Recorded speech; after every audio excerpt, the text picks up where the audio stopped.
हे वापरायचं कसं? व्हिडिओमध्ये दाखवल्या पद्धतीने पहिली स्टेप्स आहे ती म्हणजे मिश्रण पूर्ण OHP शीटला लावून घेणं. लावल्यानंतर लगेच तुम्हाला ती रांगोळी त्यावर टाकून घ्यायची आहे. फिलरचा वापर करून अगदी तुम्ही चाळणी आणि गाळणीचा वापर करून सुद्धा रांगोळी फटाफट स्प्रेड करू शकता, जेणेकरून तुमचं काम पटकन होईल. त्यानंतर एका पेजला त्यावर ठेवायचं, हलका दाब द्यायचा, म्हणजे जिथे रांगोळी स्टिक झाली नाही आहे तिथे ती रांगोळी स्टिक होईल आणि आपली रांगोळी जी आहे ती उचलायची आणि थोडी झटकून घ्यायची. झटकल्याने काय होईल तर न चिटकलेली रांगोळी पूर्णपणे निघून जाईल आणि चिटकलेली रांगोळी OHP शीटवर तशीच राहील.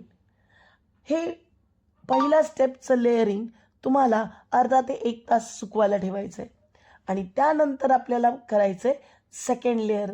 आणि या सेकंड लेअर करताना आपल्याला परत ते मिश्रण आपल्या रांगोळीवर लावून घ्यायचं.